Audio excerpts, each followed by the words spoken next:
Assalamualaikum warahmatullahi wabarakatuh.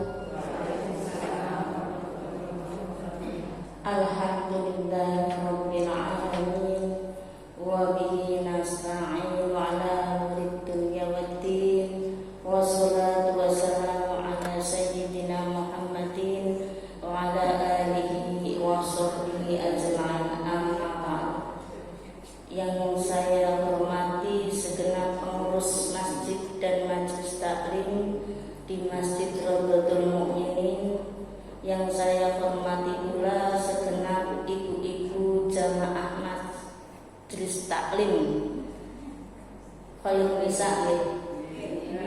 Khairun Nisa. Marilah kita memuji syukur kehadirat Allah Subhanahu wa taala bahwasanya sore hari ini alhamdulillah kita dipertemukan yang insya Allah dalam acara yang sungguh sangat mulia. Yang kedua, sholawat dan salam kita sanjungkan kehadirat Rasulullah Sallallahu Alaihi Wasallam. Selanjutnya, ini sore hari ini adalah kajian yang sangat spesial ya Bu ya. Biasanya cuma kajian ilmu, nah sekarang juga kajian praktek ya. Jadi nanti ibu-ibu meminta nanti ada pelatihan sholat khusyuk ya. Apakah ada di zamannya Rasulullah? Ya tidak ada. Zamannya Rasulullah yang nggak ada pelatihan sholat khusyuk ya. Para sahabat khusyuk semua kan gitu. Nah, yang kedua bahwasanya memang sholat khusyuk itu menjadi problem kita, bukan menjadi problem Rasulullah dan para sahabatnya kan gitu. Nah, tetapi ibu-ibu nggak usah khawatir. Saya berani memberikan pelatihan sholat khusyuk karena saya punya guru yang bersanad ya. Yaitu kalau ibu-ibu tahu YouTube-nya itu namanya Ustadz Abu Sangkan ya. YouTube-nya terkait dengan sholat khusyuk. Dan di Facebook-nya juga ada. Saya juga barusan lihat kemarin sore dilalah kok beliau juga live pas di Facebook itu. Nah, jadi ada sanadnya. Dan saya pas dilatih oleh Ustadz Abu Sangkan itu tahun 2006 Bu. Masya Allah, pengalaman yang sangat luar biasa. Tidak tahu teman-teman lain seperti saya atau tidak, karena saya tidak wawancara satu-satu ya. Tapi saya luar biasa Masya Allah. Bisa di hati saya itu ada mahabbah ilahiyah. Mahabbah itu artinya cinta, ilahiyah berarti Allah ya, kepada Allah. Jadi cinta saya kepada Allah itu sampai kalau saya gambarkan gimana ya, kayak jenengan kalau jatuh cinta sama kekasih ya Bu ya, kan rasanya begitu Mbok, di hati indah luar biasa, tapi lebih indah daripada cinta kepada seorang kekasih. Dan indahnya, anehnya itu, meskipun saya ngomong seperti ini, meskipun saya sedang ngetik, meskipun saya sedang masak, bahkan sedang di toilet, di sini selalu ada Allah. Allah, Allah, Allah, luar biasa indahnya. Itu sampai 3 tahun Bu, tidak hilang ya. Jadi sejak 2006 sampai 2009. Nah, kenapa bisa saya ingat tahunnya gitu ya? Bisa sampai 3 tahun seperti itu. Ya. Karena di situ saya ingat betul pas pas 2009 terus hilang sampai sekarang. Yang itu, yang merasa mahabbah ilahiyah, yang nggak ngapa-ngapain juga indah banget di sini. Allah, Allah, Allah, indahnya luar biasa. Sampai saya begini, ya Allah, jika Engkau berwujud seorang kekasih, maka aku ingin bersandar dalam dadamu gitu ya. Terus kemudian saya begini lagi, dan aku juga ingin berada dalam dekapanmu dan dalam pangkuanmu tuh ya. Jadi saya pernah merasakan seperti Robiah Dawiyah jatuh cinta kepada Allah 3 tahun Bu. Dan saya kuat tidak tidur selama bermalam-malam sampai paginya bermalam-malam, dan rasanya fresh, tetap sehat waktu itu ya. Sampai seminggu nggak tidur itu sama sekali, tetap fresh, tetap sehat, nggak ngapa-ngapain. Dan yang lebih ajib lagi, saya itu bisa tahu ada mau ada tamu ya. Saya di rumah, saya tahu ini nanti ada tamu jam 9, tamunya belum makan ya. Jadi terus tamunya si Anu dari Anu, persis tahu seperti itu. Dan setelah itu benar jam 9 persis tamunya datang. Jadi saya biasanya habis sholat subuh nggak masak, saya langsung masak-masak nyiapin buat tamu. Nah setelah itu apa Bu? Jam 9 tepat tamunya ke situ. Jadi saya pas 9 tepat saya di toilet, saya bilang ke anak saya, ya suruh masuk, suruh sarapan. Loh kok ibu tahu? Saya belum bilang, ibu masih di toilet. Nggak apa-apa itu Bu. Salah satu sedikit dari efek hati yang nyambung kepada Allah. Jadi tahu orang mau kedatang, terus tahu hati orang gimana dan lain-lain ya. Itu pengalaman saja untuk memantapkan ibu-ibu bahwa saya pelatihan sholat khusyuk sudah pernah dan sampai segitunya ya. Terus kemudian yang selanjutnya di pelatihan sholat khusyuk itu hanya apa ya? Saya hilangnya itu tahun 2009 justru ketika Nyun Sewu ya, baiat Thariqah ya, tahu ya Thariqah? Thariqah itu kalau di dalam komunitas Islam Ahlus Sunnah wal Jamaah itu yang pakai urut-urut ya, zikir-zikir sampai sekian ribu gitu ya. Nah itu hilang pet, jadi hatiku nggak bisa khusyuk sama sekali. Sholat be nggak khusyuk, boro-boro ada mahabbah ilahiyah. Waktu itu saya kayak orang gila Bu. Wong biasa indah sekali mahabbah ilahiyahnya tiba-tiba hilang sama sekali nggak bisa khusyuk. Nah, tetapi saya kemudian bingung. Akhirnya saya bertemu mursidnya, saya tanya, loh saya kok malah ingatnya begini, padahal saya baiat Thariqah kan niatnya supaya mahabbah ilahiyah saya jangan hilang, kok malah hilang plet kena apa gitu. Nah, saya konsultasi sama yang baiat Thariqah saya terus bilang gini, nggak apa-apa terusin aja gitu ya. Nah tapi terusin nggak hilang-hilang, terus terlepas, nggak wiridan lagi yang kayak di baiat itu. Terus dilalah Ustadz Abu Sangkan mengadakan yang kedua kali halaqah reuni untuk alumni yang kemarin tahun 2006 pelatihan. Saya lupa di tahun berapa itu. Saya berangkat lagi. Setelah saya berangkat saya bilang ke Ustadz Abu Sangkan, Ustadz saya gini. Ustadz bilang, loh Anda itu gimana? Anda itu sudah sampai puncak ke sana, tiba-tiba turun lagi ke bawah. Berarti sebenarnya sama Thariqahnya. Thariqah itu artinya jalan menuju Allah gitu ya. Jalan menuju Allah yang ditunjukkan oleh Ustadz Abu Sangkan tadi dengan pelatihan sholat khusyuk, saya sudah mencapai yang puncak, malah saya balik ke yang bawah, yang masih melalui jalan di bawah. Jadi begitulah. Nah akhirnya saya ketemu lagi sama mursid yang membaiat saya bilang, mursid saya malah bilang, loh nek awakmu ki ora perlu wirid-wirid yang ribuan habis sholat duduk kayak gitu. Kamu itu dibaiat cuma untuk komunitas saja, untuk ikatan nyambung kepada Rasulullah. Hakikatnya kamu itu cukup mengingat Allah dengan di hati, di pikiran. Kalau pas di lesan ya di lesan. Artinya saya itu dinobatkan atau dianggap saya termasuk orang yang sudah bisa zikir tanpa harus sehabis sholat. Paham gitu ya? Ini yang pengalaman pelatihan sholat khusyuk. Nah, untuk selanjutnya setelah itu mari kita menuju materi. Nah, yaitu sebenarnya saya ingin ada tulisan, tapi papan tulis supaya lebih jelas, tapi nggak apa-apa. Cukup saya terangkan, paham gitu ya.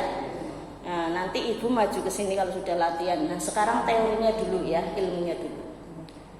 Jadi orang itu mau khusyuk sholatnya, yang pertama Bu, harus mengenal Allah. Apa Bu? Harus mengenal Allah Subhanahu wa Ta'ala. Kalau yang bahasa agamanya dikatakan ma'rifatullah ya, mengenal Allah Subhanahu wa Ta'ala. Nah, siapa Allah gitu ya. Nah, di dalam ilmu tauhid kemarin kita sudah 2 kali pertemuan 3 kali sudah dijelaskan ya.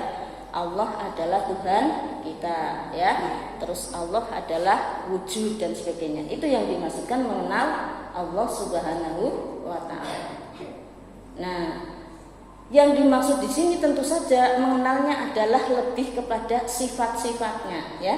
Yang 20, wujud, qidam, baqo dan seterusnya. Itu mengenal Allah. Siapa Allah? Yaitu sifat 20 itu, ya. Kita tidak bisa lebih jauh. Dan juga Asmaul Husna yang 99. Nah, itulah Allah. Jadi Allah itu siapa? Ya, seperti dalam Asmaul Husna 99. Allah adalah Ar-Rahman, zat yang maha kasih sayang di dunia dan akhirat. Jadi kalau sifat rahmannya Allah itu adalah bisa diberikan kepada orang kafir, orang musyrik, orang dolim, orang fasik, ya. Makanya di situ kemudian kita nggak usah heran, ya, ada orang, aduh itu orang dolim, ya kan, nggak pernah sholat, ya kan, melakukan haram-haram tiap hari, tapi kok kaya raya, kan gitu, ya, ada yang gitu. Nah, itu namanya sifat rahmannya Allah. Jadi Allah itu maha pengasih, maha memberikan kepada siapapun tanpa harus disarati harus beriman dan bertakwa. Itu sifat rahmannya Allah. Yang itu hanya berlaku ketika di dunia, ya. Nah, terus kemudian Asmaul Husna yang kedua apa? Sifat Allah adalah Ar-Rahim. Allah maha penyayang. Nah, penyayangnya Allah itu hanya di akhirat atau berlaku di akhirat. Untuk siapa? Untuk khusus, yaitu orang-orang yang beriman dan bertakwa kepada Allah Subhanahu wa taala. Makanya ketika kita sudah di akhirat kelak, sudah berbeda.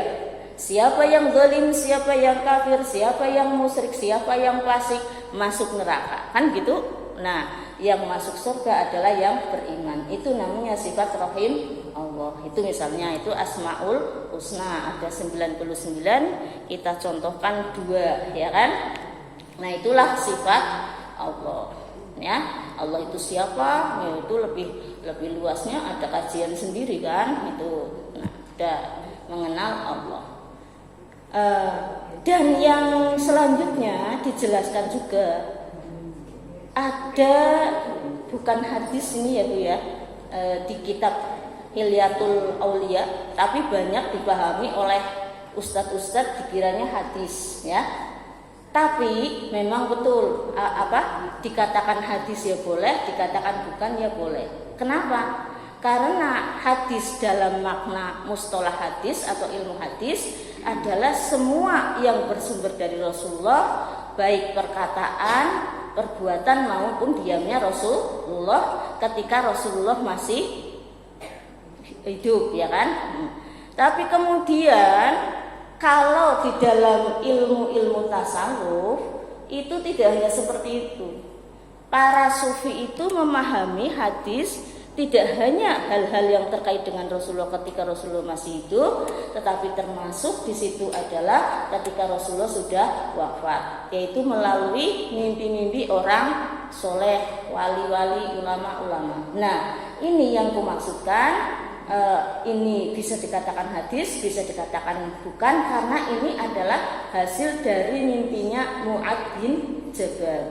Nah, Mu'adz ini seorang sahabat Rasulullah yang memang sangat hebat, ya, ahli perang. Nah, suatu saat ketika Rasulullah sudah wafat, beliau bermimpi. Bermimpinya apa? Yaitu yang sering disampaikan oleh para ustadz, man arafa nafsahu arafa rabbahu, ya. Ini cara mengenal Allah yang berikutnya, ya. Yang pertama tadi melalui sifat-sifat wajib Allah, yang kedua melalui Asmaul Husna, yang ketiga ini melalui diri sendiri. Nah, diri sendiri gimana? Nah, itu tadi, siapa yang mengenal diri sendiri atau dirinya sendiri, maka akan mengenal Allah Subhanahu wa taala. Contoh, aku kok itu ya kalau nggak tidur kok ngantuk. Itu kan jadi kenal diri sendiri, ya. Nah, kemudian kenal Lah Allah itu ngantuk enggak? Kan gitu ya. Akhirnya terus wow, kalau begitu Allah itu tidak ngantuk. Aku tuh ngantuk. Akhirnya bilang subhanallah, ya kan? Allah Maha Suci atau Allahu Akbar, Engkau Maha Besar, ya kan? Nah, ketika kita merasa aku kok kotor ya, kotornya gimana? Buktinya sering ke toilet, ya kan? Berarti kotor. Tapi Allah tidak kotor. Maka kemudian mengatakan atau tahu bahwa Allah adalah Al-Jamal. Allah adalah Tuhan yang maha keren ya pokoknya, tapi ya orang keren kayak manusia ya, keren maksudnya terus ganteng itu seperti manusia enggak. Yang jelas Jamal itu artinya indah ya, artinya gagah dan seterusnya itu. Nah, dan keindahan Allah tidak ternoda. Kalau kita kan ternoda ya, indahnya itu kalau lagi bersolek seperti ini ya kan. Sebentar lagi ke dapur juga udah berbeda, apalagi kalau sedang di toilet beda lagi. Kalau Allah enggak selamanya. Itu misalnya itu adalah man arafa nafsahu arafa rabbahu. Siapa yang tahu hakikat dirinya sendiri maka juga akan tahu siapa Allah. Itu ya, itu cara ma'rifatullah yang ketiga, cara mengenal Allah. Nah, kemudian Bu, sesungguhnya mengenal Allah ini yang paling inti itu melalui siapa? Ya. Jadi enggak tiba-tiba kan, tiba-tiba terus kita ngerti, Allah itu Rahman, Allah itu Rahim kan enggak? Jadi yang pertama adalah melalui baginda Nabi Sallallahu Alaihi Wasallam. Itu sudah pasti. Karena apa? Allah sendiri mengatakan ya bahwa dunia ini tidak akan diciptakan apabila tidak untuk menciptakan Nabi Muhammad Sallallahu Alaihi Wasallam. Dan itu sudah dibuktikan Bu. Di dalam Al-Quran dikatakan di sana, Innallaha wa malaikatahu yusholluna ala nabi. Sesungguhnya Allah dan malaikatnya berselawat kepada Nabi Muhammad Sallallahu Alaihi Wasallam. Ya, Allah itu nyuruh sholat ya. Allah tidak pernah sholat, ya kan? Nyuruh zakat tidak pernah zakat. Tapi ketika menyuruh kita bersolawat, Allah sendiri bersolawat.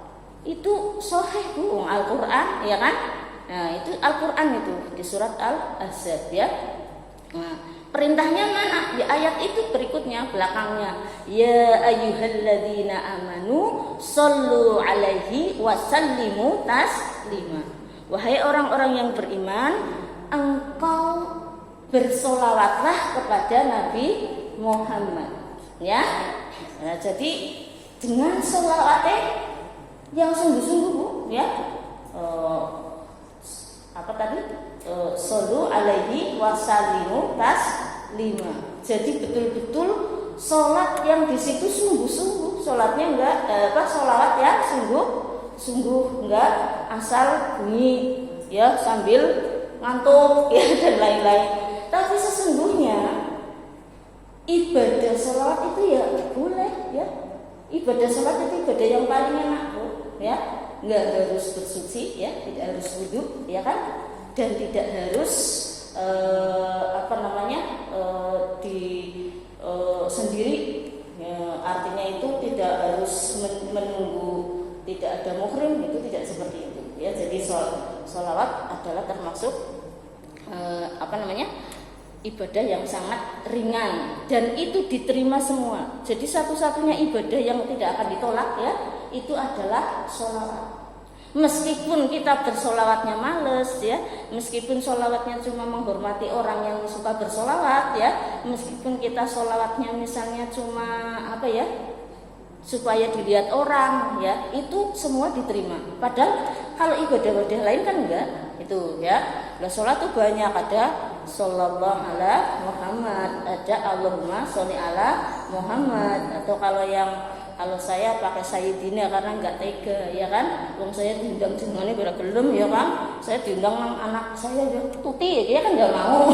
Makanya saya manggil Rasulullah juga Sayyidina ya kan. Sayyidina itu artinya bapak ya, atau ya Sayyid, tuan ya. Jadi kalau saya diundang sama anak saya kan ibu ya kan, Bu itu. Nah, Sayyidina itu semacam itulah ya, penghormatan. Dan itu melalui Rasulullah dan itu wajib.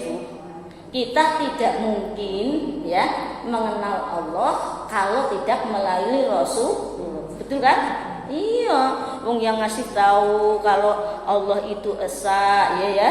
Qul huwallahu ahad. Itu kan dari Al-Qur'an. Qul, katakanlah wahai Muhammad, huwa Allah itu ahad ya, esa. Nah, itu kan Allah menyuruh Nabi Muhammad supaya mengatakan kepada umatnya kalau Allah itu Maha Esa. Jadi harus melalui Nabi Muhammad Sallallahu Alaihi Wasallam. Dan ibu, ini saya jadi ingat ya.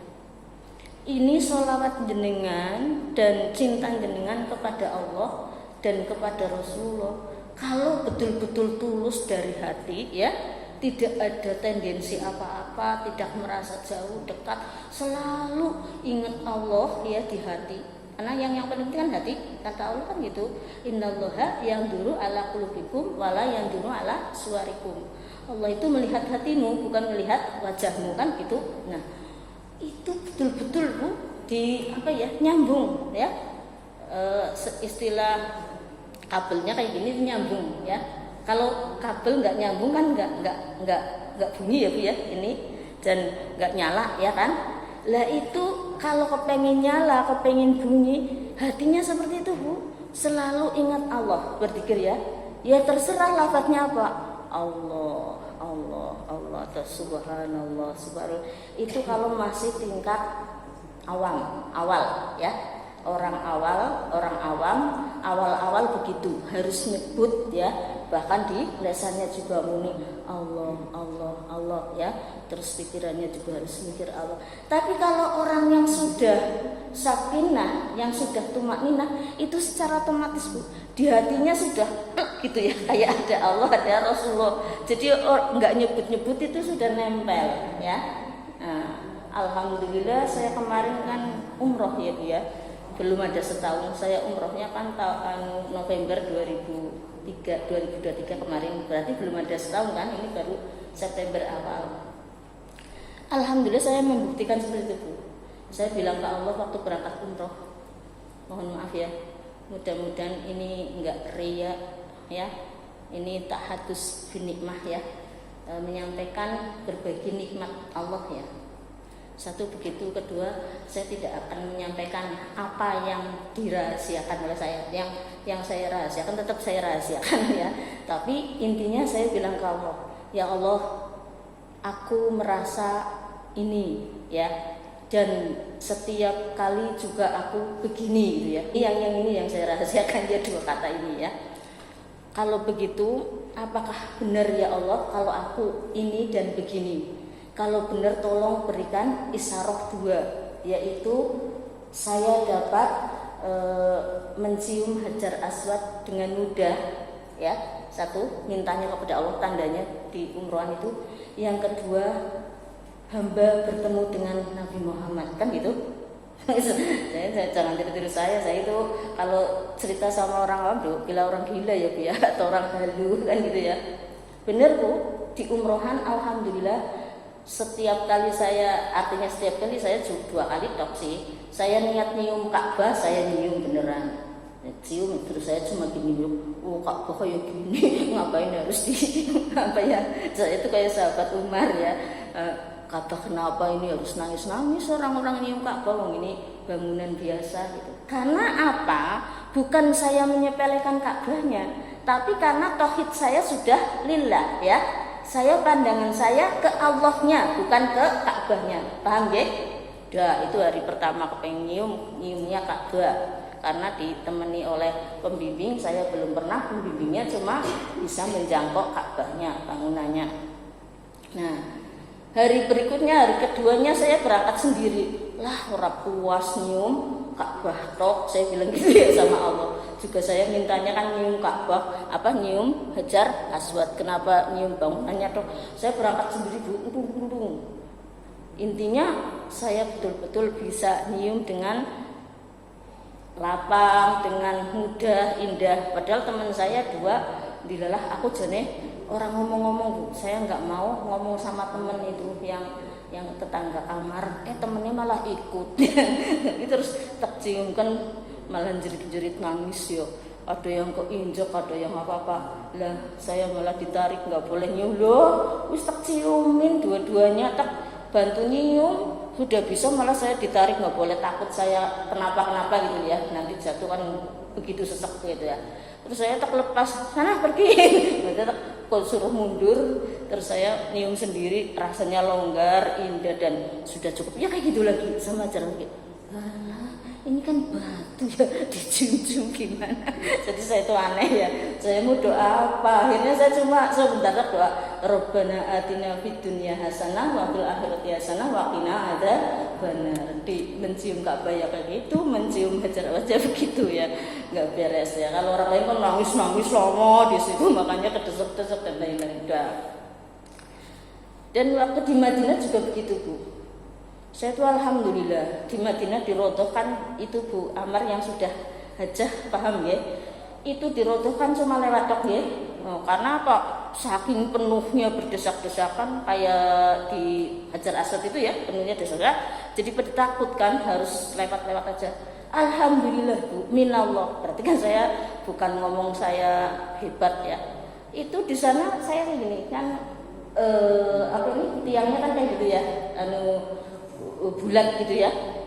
Nah itu begitu masuk dirodoh terus mau ada jalan keluar sana, dari sana juga ada sosok penuh sosok kayak gitu. Dilalah itu ada tiang yang gede itu yang bundar kayak ini itu tiang yang di situ tuh yang digambar itu. Saya di belakangnya persis Bu, terus sholat. Nah sholat 2 rakaat yang saya sholat pertama apa? Sholat duha, karena waktu itu kan waktu duha ya jam 9-an kurang lebih. Sudah sholat doa 2 rakaat, belum diusir, sholat lagi. Intinya saya mikir, kalau sholat duha kan sebanyak-banyaknya 12 ya, sampai 12 berarti 6 salaman. Setelah sholat sudah 12 rakaat, nggak diusir lagi. Akhirnya saya sholat lagi. Sholat apa ya gitu. Terus saya sholat hajat. Nah, saking bingungnya sholat hajatnya apa? Ya Allah, hamba tidak tahu hajat hamba apa. Engkau yang tahu. Allahu Akbar, sholat hajat gitu. Saking bingungnya karena loh sudah 12 rakaat masih belum diusir. Jadi sholat hajat sepuluh hajatku apa, Allah yang tahu gitu ya. Allahu Akbar. Belum diusir lagi. Akhirnya saya gini, loh kok belum diusir lagi ya? Kan orang-orang kan langsung diusir-usir ya Bu ya. Ya, karena mungkin karena saya itu diplak di belakang ini apa namanya itu tiang ya kan. Lah jadi lewatnya kan gini lalu lalang ya, tapi ya di belakang saya terus pada lewat ini saya sendirian itu di tiang itu besar gitu. Terus teman saya satu yang pembimbingnya itu di situ ikut saya. Lah setelah itu ya Bu ya, karena nggak diusir saya akhirnya sholat mutlak. Ya Allah, sholat mutlak, Allahu Akbar. Setelah itu baru saya bingung. Sholat sunnah kalau siang-siang kan cuma itu tok ya, udah nggak ada yang lainnya, udahlah nggak usah sholat. Tapi kok nggak diusir-usir ya? Katanya kalau duduk diusir ya kan? Akhirnya saya duduk ini, lah baru tal gitu kan, aku agak ngerti bahasa Arab sedikit-sedikit ya sama bahasa Inggris. Ayo berdiri. Nah itu baru saya keluar itu ya. Nah setelah itu Bu, pulang dari rodo sudah bisa sholat berarti berapa tuh? 12 sama 2 sama 2. 16 rakaat ya, padahal lainnya 2 rakaat juga sulit ya lewat doang. Nah itu sampai 16 rakaat. Saya belum puas Bu, saya sambil bilang gini, ya Allah, sudah bisa. Waktu itu kan saya ke Madinah dulu, belum ke Hajar Aswad ya. Sudah bisa sholat sampai 16 rakaat, tapi kok saya belum lihat Nabi Muhammad. Berarti saya bukan itu dan bukan ini yang tadi saya rahasiakan ya. Saya rahasiakan, nanti kalau saya sampaikan nanti geger se-Indonesia ya, secilacap apanya gitu ya. Ya kalau yang mau tahu ya buka saja di blogger saya Ustadzah Tuti Munfaridah, itu ada cerita umroh, perjalanan umrohku itu ada yang begini-begini itu apa, yang batin ke Allah itu apa. Kok saya nggak bertemu Nabi Muhammad, ya Allah, berarti saya bukan itu gitu ya. Berarti Nabi Muhammad juga nggak cinta ke aku. Saya berarti nggak di ini lain, bukan yang ini gitu, ini bahasa yang lainnya lagi, maksudnya yang berarti Nabi nggak itulah, nggak cinta aku dibiarin nggak ketemu gitu. Udah ya Bu. Saya ke hotel Bu, masya Allah ya. Di hotel itu kan makan siang ya Bu ya. Nah makan siang itu saya sampai situ belum ada orang yang makan karena belum jam disajikan ya kan. Nah belum jam disajikan, di situ nggak ada orang sama sekali, saya sendirian karena lainnya masih ada yang di rodoh. Nah kena apa lagi pada saya di rodohnya itu sendirian Bu, carry ya, teman-teman pada itu. Nah ini udah hari berikutnya Bu. Hari berikutnya saya bilang ke teman saya, Mbah, aku mau sholat jamaah di masjid. Mbah jangan ikut ya, Mbah kan tadi ikut subuhan be, aku jadi telat nuntun bayar tekan-tekan gitu ya. Lah ini panas banget kok Mbah, malah angel lakunya. Iya, mana salam Bu Kanjeng Nabi gitu ya, mbah-mbah tua itu ya. Nah setelah seperti itu Bu, aku berangkat sholat duhur karena aku itu punya tanggung jawab melas karo Mbah ini kan di hotel lantai 13 saya ya. Terus nanti habis di hotel lantai 13 di towernya itu nanti muter untuk makannya itu jalan kan. Mbah ini sama sekali Bu melakukan beora belum jam, masya Allah ya. Akhirnya apa? Setiap makan saya bawain ke kamar ya. 3 hari 3 kali ya 3 kali. Nah saya bawain kayak gitu. Yang orang lain yang bukan saya bawa ke kamar 1 kali saja itu dilarang sama petugas. Lah saya tiap hari bawa sampai 3 kali, petugas pada diem aja, sampai yang bawa 1 kali itu cemburu ke saya dulu. Bu, itu nggak boleh dibawa ke kamar, itu orang dari Sumatera gitu ya. Nah Bang, boleh kok. Dari kemarin aku tadi bawa nggak boleh 1 kali, nggak boleh. Loh saya dari kemarin tiap hari bawa nggak apa-apa gitu ya. Artinya banyak yang memang saya berbeda dengan yang lainnya gitu ya. Pokoknya itu ya, udah ya. Nah sudah kayak gitu, akhirnya saya cepat-cepat pulang jamaahnya, saya langsung ke situ, belum ada yang makan Bu, sendirian saya itu. Karena sendirian, saya ngambil sendirian cepet-cepet karena mau ngambilin Mbah ini, saya tuh kaget ada, masya Allah ini indah banget ya. Ada orang tinggi besar ya Bu ya, wajahnya putih bersih ya. Terus biasa berjambang kayak gini, pakai kain ihram ya. Orang Timur Tengah, kayak orang Timur Tengah tapi beda banget. Pokoknya gagah beliau, keren beliau, bersih beliau. Kayak orang iso digambarnya lah. Tapi aku biasa aja, saya di rumah kalau lihat laki-laki ya cuek-cuek saja, artinya tidak sabar gitu ya. Saya cuma gitu, loh itu kok ada orang laki-laki sendirian ya. Lah laki-laki itu ke meja saya kan ngambil dulu, ternyata itu makanan yang belum disajikan, makanya masih sedikit, masih belum penuh ya. Terus saya ambil taruh meja, terus saya balik lagi mau ngambil makanan penutup ya.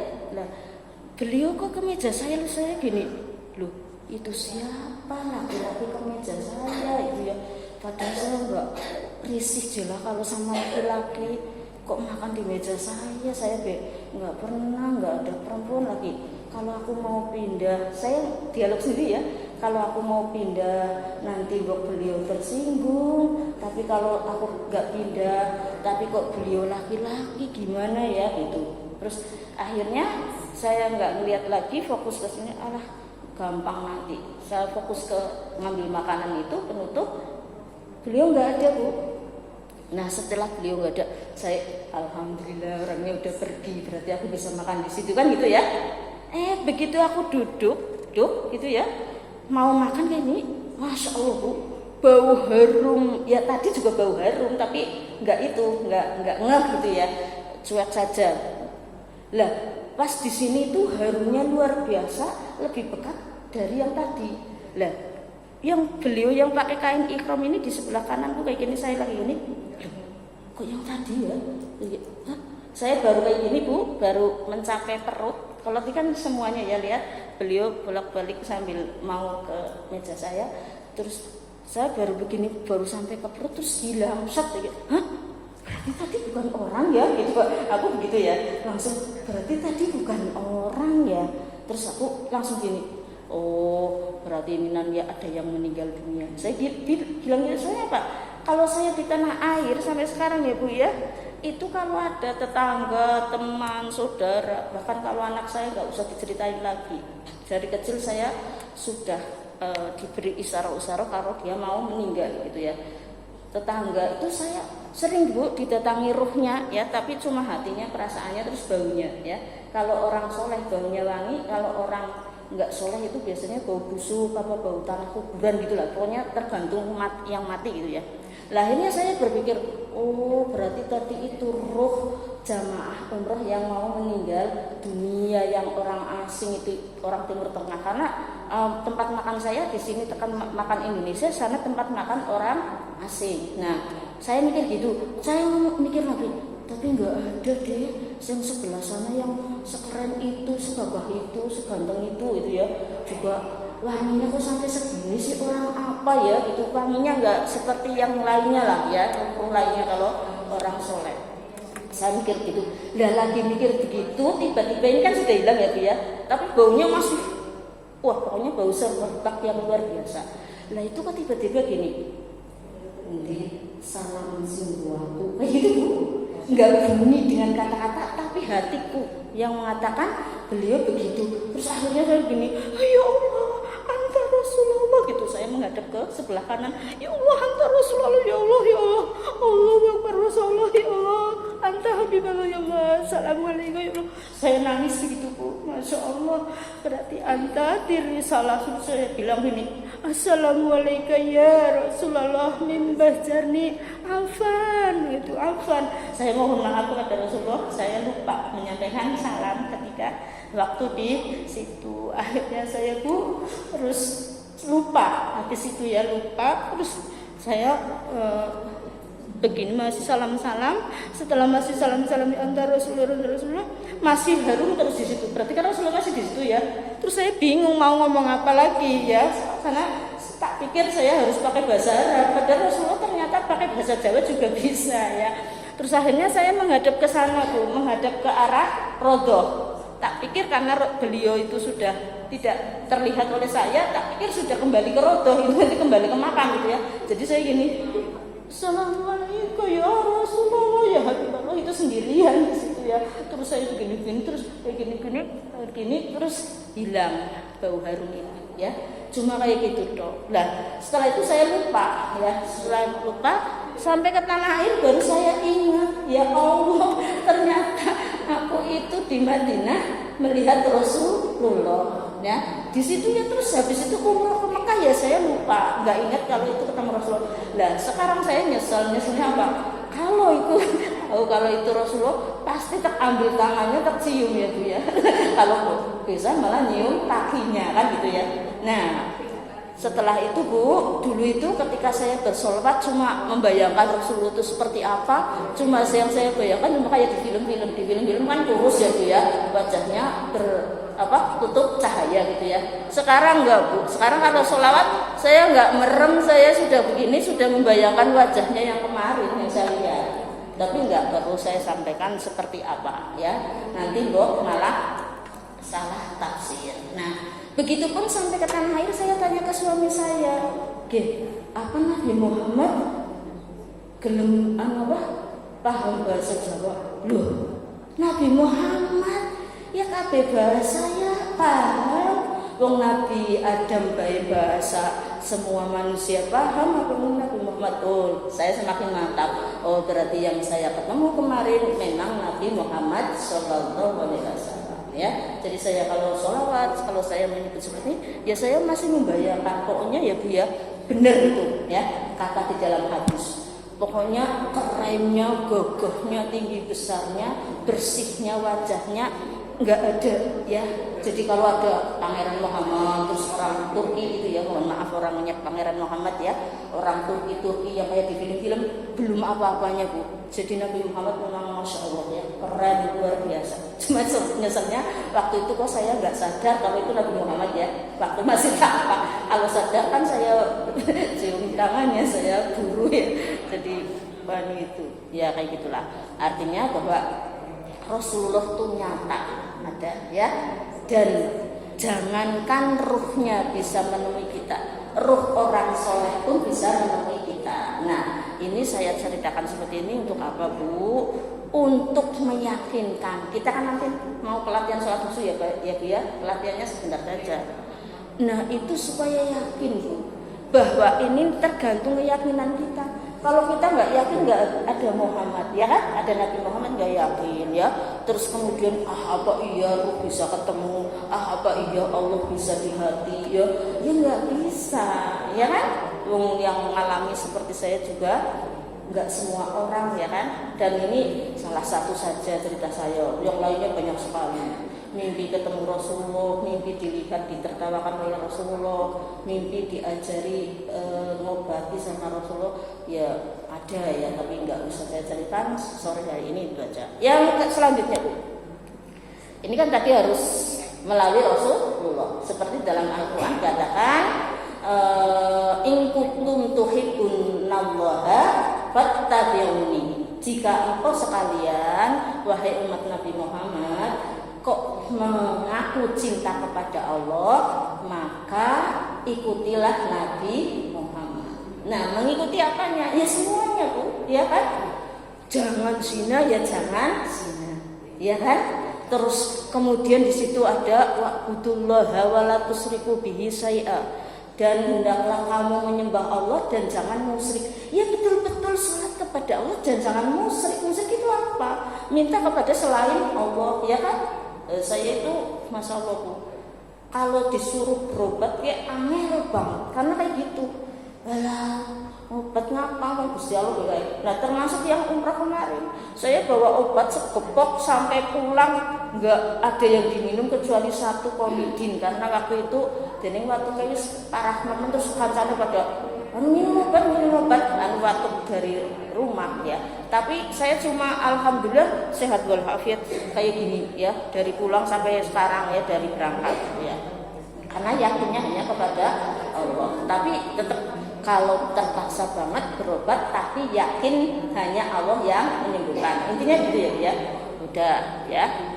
Terus kemudian Bu, ini yang penting sekali, termasuk mengikuti perintah Allah dan Rasulnya adalah kalau kepengen khusyuk sholatnya, kalau kepengen betul-betul nyambung kepada Allah dan Rasulullah selamanya, jangan berani-beraninya melakukan yang haram ya, baik perbuatan, makanan maupun pakaian ya, dan lainnya ya. Nah sebab apa? Saya itu kayak kemarin ya Bu, belum lama, ada setengah bulanan apa ya, saya itu ke ke tempat saudara saya ya, sama saudara disuguhi makanan. Setelah makan pulang saya sampai stres Bu, menyebut Allah di sini seperti waktu habis torekoh itu nggak bisa ada Allah di hatiku. Saya sampai terus langsung astagfirullahaladzim, zikir sampai dari maghrib sampai jam 11 malam baru hatiku seperti ini lagi.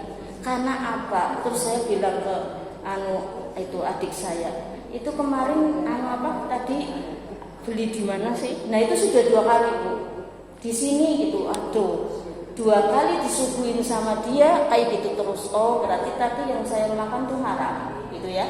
Saya beli mie ayam juga pernah, habis makan langsung nggak bisa khusyuk, berarti ini haram. Makanya saya ngerti ya Bu, alhamdulillah kalau saya disuguhi makanan haram atau subhat kan nggak begitu haram ya Bu ya, remang-remang itu aja langsung nggak khusyuk. Jadi saya minta nih, saya jajan di sana kok jadi nggak khusyuk, nggak jajan lagi ya. Terus saya jajan di sana ada Bu, ini tapi nanti dikira promo ya, ada di sini ada warung mie yang terkenal gede yang baru, lah saya malah di situ makan kok langsung di sini. Allah indah banget kayak dulu.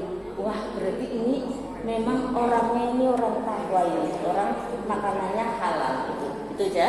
Jadi kalau mau halal, tempatnya, pakaiannya, makanannya, kalau mau khusyuk sholatnya, zikirnya, dan hatinya nyambung kepada Allah, jauhi yang haram, ya. Haram itu bisa makanannya, bisa ya segalanya. Udah mengikuti Allah dan Rasulnya, termasuk menjauhi barang yang haram, ya. Yang selanjutnya adalah tentu saja kita menghormati ulama, ya kan? Dari Allah kepada malaikat Jibril, Islam, ya kan? Dan ajarannya dan Al-Quran. Dari malaikat Jibril kepada Nabi Muhammad, dari Nabi Muhammad sampai sahabat, sampai kemudian ke ulama, ya kan? Nah, ke kita. Nah, ulama itu ustadz, ya, ustadzah gitu. Nah, terus kemudian yang selanjutnya adalah orang tua, yaitu ya, tidak akan bisa khusyuk, tidak akan bisa kita dicintai oleh Allah. Itu orang khusyuk kan orang yang dicintai Allah, itu ya, yang bisa pikir kayak gitu ya. Kalau tidak ridho orang tua, ya kan? Karena dikatakan di situ yang ulama ya, al ulama warasatul anbiya, ya kan? Ulama adalah pewarisnya Nabi. Nah, terus kemudian kalau orang tua, ridhollah biridhol walidain, suhtullah bisuktil walidain. Tidak ada orang yang akan dicintai salah satunya itu bisa nyambung kepada Allah. Kalau tidak mau taat kepada orang tua, tidak mau menghormati orang tua, atau istilahnya durhaka kepada orang tua. Nah, yang selanjutnya Bu, yang tidak saya sampaikan semuanya, ini kan yang inti-inti aja ya Bu ya, yaitu tazkiyatun nafas. Apa Bu? Tazkiyatun nafas, yaitu selalu membersihkan diri, ya, baik pakaian, badan, hati, pikiran, lisan, semuanya bersihkan ya Bu ya. Jadi jangan suka ngerumpi-ngerumpi ya, rasanya orang gitu ya. Terus jangan nanti malah Ustaz dan Tuti apa begitu. Ya maksudnya sebatas manusia, ya kan ya Bu ya. Ya nggak mungkin bersih banget kayak Nabi Muhammad, ya kan. Sebatas manusia apa artinya? Jangan sengaja beli orang, ya kan, sengaja hibah kan gitu ya, jangan ya. Kalau ada orang yang ngajak-ngajak hibah, ya sulit banget panjang ya, makanya dikurangi ya Bu ya, kurangi, artinya kurangi bergaul yang tidak manfaat. Nah, sekarang malah ngeri lagi ya Bu ya, WA untuk hibah, ya kan, WA untuk namimah, ya kan. Tapi alhamdulillah kalau saya WA-nya HP-nya untuk ngaji YouTube dan lain-lain, sholawatan. Nah, kalau ada orang yang hibah atau WA, bahkan kemarin juga ada yang pokoknya enggak bagus banget lah. Ya saya cuma tengah-tengah yang baik. Ya bukan begitulah, harusnya begitu gitu ya. Jadi nggak ikut hibah gitu ya. Terus ada orang marah-marah lewat WA, ya saya kalau saya kuat ya tak biarin tok, kalau nggak kuat ya tak blokir ya. Gitu ya. Nah itu ya, saya kira itu secara teori bagaimana supaya kita nyambung kepada Allah dan Rasulnya ya. Dan yang selanjutnya di samping tazkiyatun nafs, yang terakhir itu adalah selalu zikrullah, mengingat Allah, ya kan? Wadkurullaha dzikran katsira. Ingatlah Allah dengan sebanyak-banyaknya, la'allakum turhamun, supaya kalian semua beruntung. Beruntung itu apa? Beruntung ya selamat dunia akhirat, ya kan?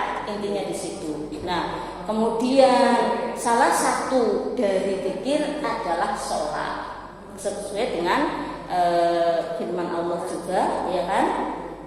Aqimis sholat li dzikri, ya, dirikanlah sholat untuk mengingatku. Jadi sholat ternyata adalah suatu ibadah yang di situ untuk mengingat Allah, termasuk zikir ya, itu sholat. Jadi intinya nanti saya akan mengajak ibu-ibu latihan sholat khusyuk. Berarti di sini adalah latihan bagaimana cara mengingat Allah. Ya Bu ya, mari kita mulai maju saja Bu semuanya ke sini biar dekat ya.